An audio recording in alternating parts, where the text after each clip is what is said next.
Olá, eu sou a Sula, sou nutricionista. Eu tive a oportunidade de participar do grupo de trabalho de fitoterapia do Conselho Federal e do Conselho Regional 3 e atualmente eu sou membro do grupo de trabalho do título de especialista de fitoterapia da Asbram. Essa apresentação faz parte do GEANUT, que é o grupo de estudo Amigos da Nutrição, que vem com uma proposta diferente, não um modelo de aula, mas um bate-papo, um estímulo à discussão sobre o assunto, para que a gente possa enriquecer, né, o nosso conhecimento, ampliar essa construção, trocando com outros profissionais. Então, hoje a gente vai falar especificamente da fitoterapia, a segurança para a prescrição, focando muito na obrigatoriedade do título de especialista para prescrição do fitoterápico, conversar um pouquinho o que o nutricionista pode prescrever e discutir sobre a prescrição segura. Então, o nosso bate-papo vai ser sobre essa temática. Então, vamos lá. Para entender a obrigatoriedade do título de especialista para a prescrição do fitoterápico, a gente precisa entender o que são os fitoterápicos. Então, voltando um pouquinho no conceito geral. A fitoterapia é uma terapia que vai utilizar plantas medicinais, então plantas que tenham alguma finalidade terapêutica para o tratamento de uma determinada doença ou prevenção de uma doença. Também pode ser utilizada para diagnóstico, mas o nutricionista geralmente vai utilizar para o tratamento de alguma enfermidade, de baixo grau, de curta duração. E na fitoterapia, dentro desse grande guarda-chuvas, nós temos as plantas medicinais que podem ser utilizadas de forma in natura, ou quando essa planta é seca, depois de estabilizada, né, colhida, estabilizada e seca, a gente obtém a droga vegetal, que hoje é definida pela resolução da Anvisa 26 de 2014 como chá medicinal, e aí esse chá medicinal vai ser usado na forma de infusão, decocção ou maceração, dependendo da planta e o que a literatura traz. A parte da planta também vai influenciar muito se vai ser por infusão, decocção e se o princípio é destruído ou não com calor, a indicação de ser usada a maceração em água fria.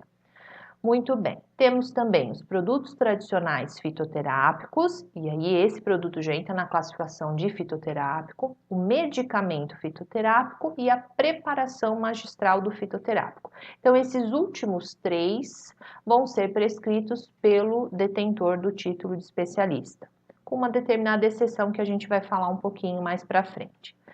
É importante entender o porquê dessa decisão. Tem causado muitos questionamentos, né, essa definição, muitos nutricionistas têm se colocado contra a obrigatoriedade do título, mas acho que é importante contextualizar que o nutricionista ele não tem uma formação de fitoterapia na faculdade, na graduação.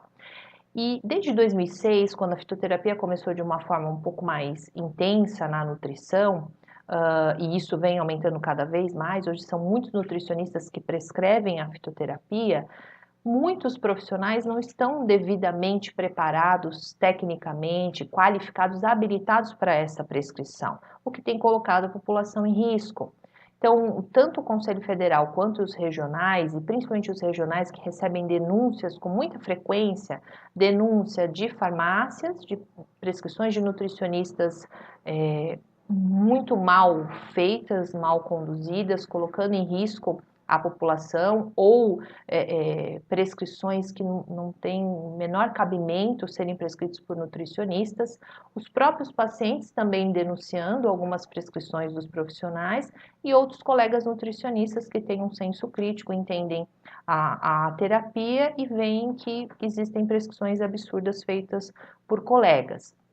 Então, diante desse cenário, desse risco que é gerado à população, os conselhos regionais e os federais pensaram numa forma mais, uma forma de conter, de restringir esses riscos e optaram pela obrigatoriedade do título. A gente vai entender como que a legislação evoluiu na área da nutrição até chegar nessa obrigatoriedade do título.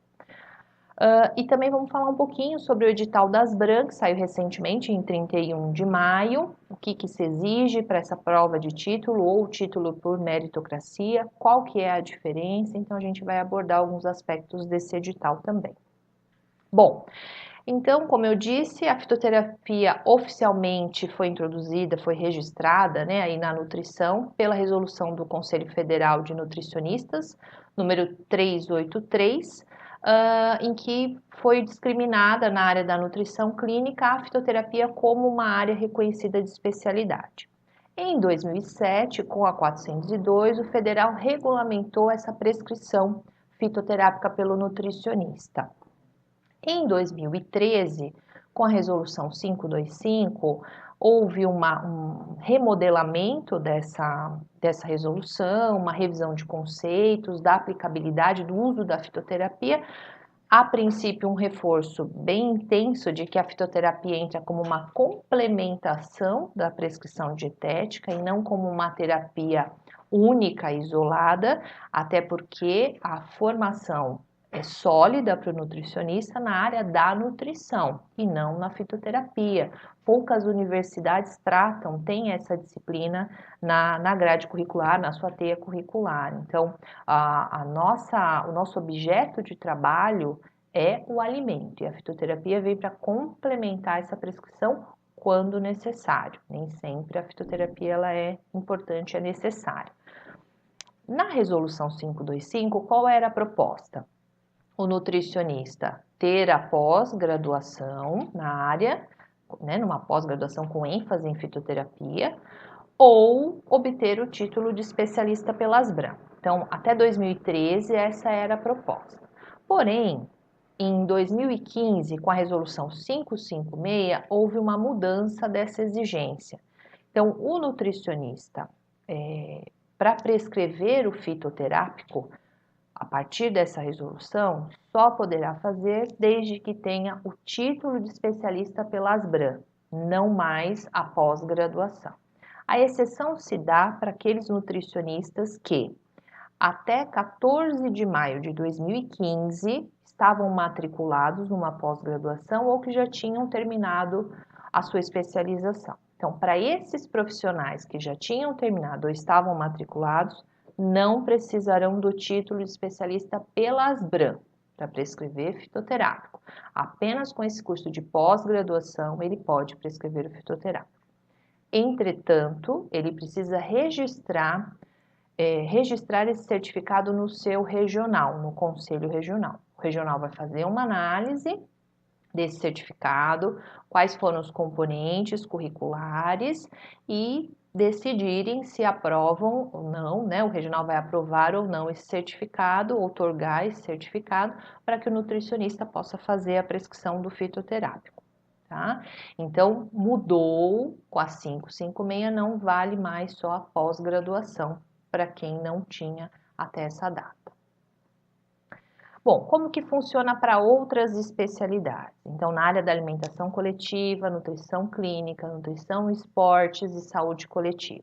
O profissional pode atuar, fazer suas prescrições, independente do título de especialista. O que representa esse título de especialista nas outras áreas? É um reconhecimento da sua expertise, do seu notório saber naquela área de atuação. Mas não necessariamente você precise desse título para sua prescrição, né, em uma dessas áreas de especialidade. Na fitoterapia, isso é diferente, né? O título não é para reconhecer o seu notório saber, a sua expertise na área, é para te permitir a prescrição de fitoterápicos. Então, como a fitoterapia entra num contexto diferente, é uma área diferente das outras áreas em que nós temos uma boa bagagem técnica, prática durante a graduação, então a fitoterapia vem com essa ênfase diferente. Nas outras áreas, você pode ter, por exemplo, uma pós-graduação, e aí quando você for fazer a identificação no seu currículo, você vai identificar como pós-graduado naquela determinada área, e quando você tem o título pelas BRAM, você coloca especialista em nutrição clínica, especialista em saúde coletiva, porque esse título foi concedido pela Associação Brasileira, tá? Mas não necessariamente você precise do título para prescrição. o que é diferente na fitoterapia por conta da nossa legislação. Muito bem. O edital das BRAM, quais são as principais informações? Então, quem deseja obter o título de especialista pelas BRAM, precisa fazer as inscrições, que são online, até o dia 28 de agosto desse ano. Existem duas formas de se obter o título. Uma por meritocracia ou por meio da prova, que não vai ser por meritocracia. Então, na meritocracia, precisa atingir pelo menos 35 pontos. E no edital existe uma discriminação bem detalhada, né, de cada item, quanto vale cada item, para que vocês possam fazer a simulação e ver se atinge essa pontuação ou não. Para quem não tem muito tempo de atuação com fito, né, não participou de eventos com uma frequência alta na área específica de fitoterapia, não tem produção científica na área, dificilmente vai conseguir esses 35 pontos. Então, vai direto para a prova e não precisa se preocupar com a pontuação. A pontuação ela é importante só para quem deseja obter o título por meritocracia. Porque pela prova, você precisa tirar 70 pontos na prova e a pontuação não vai interferir, não vai aumentar e nem diminuir a sua nota. Precisa ter a especialização, o curso de pós-graduação lato sensu? Não necessariamente. A pós-graduação, ela vai somar alguns pontos, né, nessa pontuação total, mas não é um item que seja obrigatório. Muito provavelmente, quem tem uma pós-graduação na área de fitoterapia vai ter uma performance melhor na prova. Espera-se, né, que seja dessa forma, mas não é um requisito obrigatório. Então, vocês vão identificar que no edital existem dois grandes blocos, o da nutrição clínica e o da fitoterapia. Existem alguns questionamentos do porquê considerar a nutrição clínica, já que é uma prova de título, um processo para título de especialista em fitoterapia. Então, a gente precisa voltar lá na resolução, na 525 de 2013, que logo no início já define claramente que a fitoterapia entra de forma complementar à prescrição dietética. Então, por isso, se o profissional não tem um domínio pleno da nutrição clínica, ele não vai adotar de forma adequada a fitoterapia. Então, a nutrição clínica é a base de todo esse processo da prescrição da fitoterapia. Bom, o que vai ser considerado em nutrição clínica? A graduação, toda a titulação nessa área, a experiência profissional, isso conta muito ponto no edital, a participação em cursos e eventos científicos, seja a participação presencial ou à distância, os dois serão considerados, a apresentação de trabalhos científicos, premiações e outras atividades não relacionadas à nutrição, como, por exemplo, proficiência em idiomas, isso é muito importante, está sendo considerado lá também. Eu deixei aqui só para não colocar um item separado, mas para destacar que vai ser considerado. Em fitoterapia, os itens são muito semelhantes, só que a ênfase vai ser especificamente em fitoterapia, e um aspecto que eu gostaria de destacar é a graduação em farmácia. Vai entrar na pontuação de fitoterapia, que é uma pontuação maior que a nutrição clínica, porque a farmácia dá uma bagagem muito maior para o entendimento pleno da fitoterapia. Então, por isso está considerado neste item. Muito bem. E o que o nutricionista pode prescrever? Então, primeiro, reforço novamente que ele deve prescrever as plantas medicinais que complementem a prescrição dietética. O que ele pode prescrever?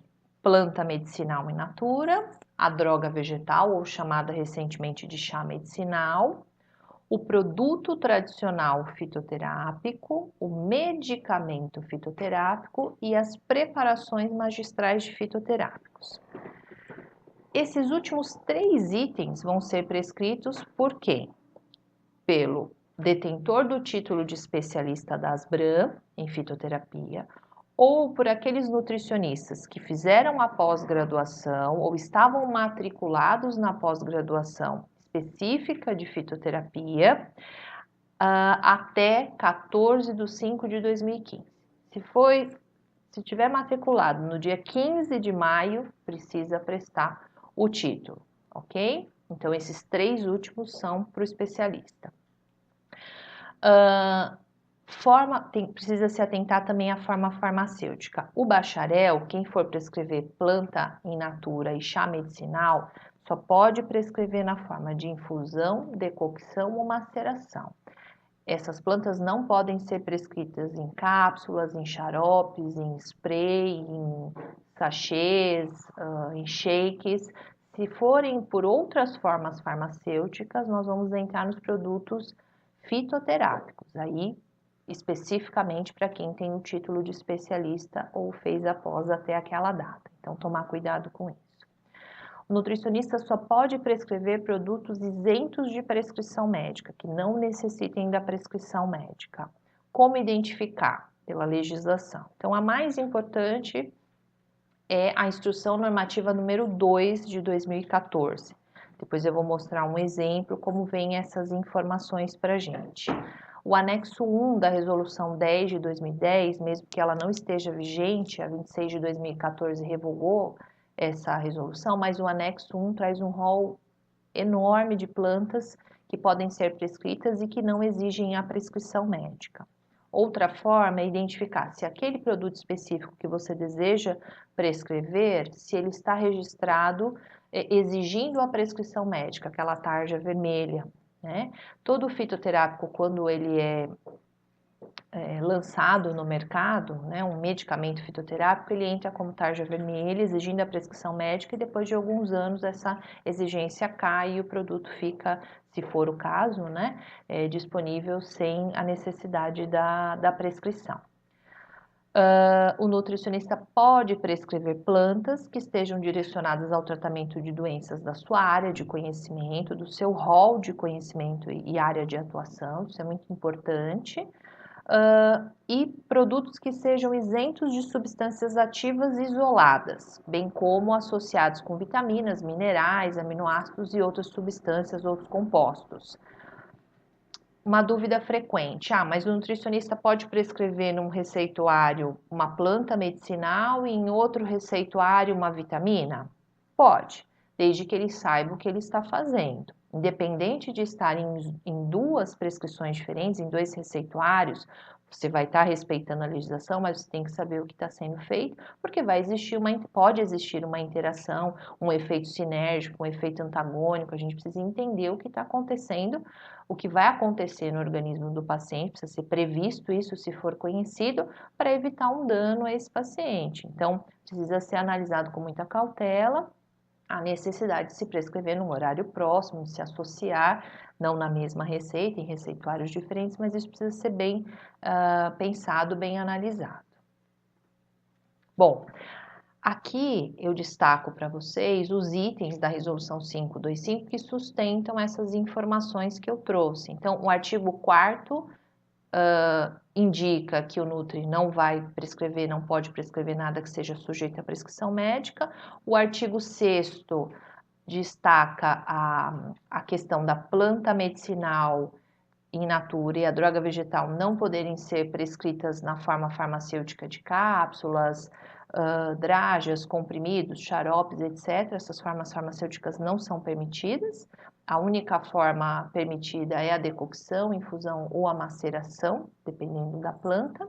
O artigo 7º traz a proibição do uso de substâncias ativas isoladas, mesmo que de origem vegetal, independente de ser de origem vegetal, e a associação com outros compostos, vitaminas, minerais e aminoácidos. E o artigo 9º é interessante até para reforçar esse cuidado que o nutricionista tem que ter, porque não é à toa que tudo isso está descrito na resolução, e lembrar que o nutricionista responde em 3 esferas, na esfera ética, civil e criminal, caso aconteça algum dano à saúde do paciente, à saúde desse cliente que está sendo tratado. Muito bem, então aqui um exemplo do anexo 1 da Resolução 10 de 2010, um exemplo aqui é a carqueja, então a gente tem uma tabela com diversas plantas e esse anexo traz a nomenclatura botânica, o nome popular, que é opcional na prescrição do nutricionista, o federal deixa isso claro, né, que o nome popular ele é opcional, mas é interessante ser colocado. A parte utilizada, dependendo da parte eu posso ter um efeito diferente, um efeito terapêutico terapêutico diferente, então precisa ser identificado de forma correta. A forma de utilização, e aqui é interessante porque já vem medida caseira, facilita a tradução para o paciente dessa quantidade. Posologia, a via, se é oral, se é tópica, inalatória, lembrando que o nutricionista vai fazer a prescrição, quando necessária, só por via oral. O uso, se é em adultos, se pode em criança, idosos, existe também uma recomendação de dosagens de acordo com essa faixa etária. As alegações, qual a indicação do uso dessa planta, contraindicações, efeitos adversos quando identificados na literatura, alguma informação adicional na embalagem e as referências que sustentam essas informações. E aqui um exemplo da Instrução Normativa número 2 de 2014, a espinheira santa, também com nomenclatura botânica, o nome popular, a parte usada, o marcador, então a padronização de marcador, lembrando que na 525 isso vem descrito, que quando disponível na literatura, o nutricionista deve identificar na sua prescrição um marcador. Nem sempre o marcador está associado com efeito terapêutico, pode ser só um marcador analítico, mas é importantíssimo que seja indicado esse marcador. E isso também vai ser um balizador para a gente analisar o quanto de marcador deseja se prescrever, quais são as padronizações dos extratos no mercado e assim por diante. Qual o derivado de droga vegetal? Então, nesse caso aqui é o extrato, a indicação. As ações terapêuticas, para que serve esse produto, para que ele pode ser indicado. A dose diária, tomem muito cuidado, às vezes o profissional identifica na instrução normativa número 2 uma planta de interesse, que vai ao encontro do que ele busca num tratamento coadjuvante, só que ele prescreve a quantidade do marcador. Então, esse é um problema, porque aqui a gente estaria prescrevendo a substância ativa isolada, e o nutricionista não pode prescrever dessa forma, então ele precisa fazer a conversão disso em extrato, no caso, o derivado indicado aqui de droga vegetal. Então, atenção a esse ponto. A via de administração, e se houvesse a exigência de prescrição, teria um item aqui exigindo a prescrição, tá? Não é o caso da espinheira, não exige a prescrição do médico. E aí, se a gente pensar no extrato padronizado, em determinado marcador, a gente também precisa pensar um pouquinho na farmacopeia brasileira, identificar o quanto tem de marcador originalmente na planta, para ver quais são as melhores opções que a gente tem de extrato no mercado. Mas isso é tema de uma outra aula, que o enfoque mesmo é a discussão sobre a legislação, o entendimento do que prescrever, como prescrever no sentido de uma prescrição segura, né? Então, nosso objetivo hoje é esse.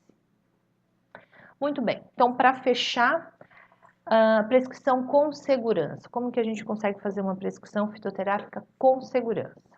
Primeiro, não utilizando a fitoterapia de forma isolada. Acho que isso ficou bem claro nessa nossa conversa inicial.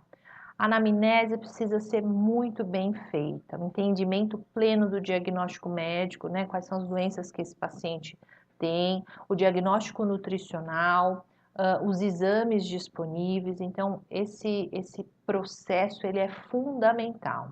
Identificação da melhor ou das melhores plantas medicinais para aquele paciente, e nem sempre as plantas para aquele paciente vão servir para outros pacientes, a gente precisa individualizar. Isso varia muito, precisa ter um entendimento aprofundado para a escolha mais adequada e mais segura. Conhecer as contraindicações, efeitos adversos, colaterais, interações, toxicidade, isso é muito importante. Por isso que o Nutri não tem como trabalhar com muitas plantas, ele tem que ter um rol pequeno de plantas no seu dia a dia, para ter um conhecimento pleno do que essas plantas podem desencadear, para que essa prescrição seja a mais segura possível. Precisa avaliar o tempo de uso, né, para cada planta, para cada paciente, precisa monitorar bem esse paciente, não dá para prescrever daqui 3, 4 meses o paciente voltar, isso tem que ser monitorado de perto. Se o paciente já faz uso de medicações e a fitoterapia vai interferir nesses resultados, no efeito terapêutico, há necessidade de diálogo com o médico para acompanhamento em conjunto, para maior segurança. E não diferente da nutrição, mas na fitoterapia também atualização constante, aqui especificamente sobre as plantas, e a legislação vigente. É comum a Anvisa proibir um produto, né, uma planta medicinal para uma determinada via, ou retirar do mercado, ou proibir a importação e assim por diante. E o nutricionista continuar prescrevendo, então a gente precisa se manter sempre atualizado. E com um rol menor de plantas, isso fica mais fácil e muito mais seguro. Então, encerramos aqui o nosso bate-papo. A gente vai dar continuidade a esse bate-papo no fórum. Escrevam suas dúvidas, seus questionamentos, comentários, complementações. Isso enriquece muito as discussões e são muito válidas. Obrigada, até mais.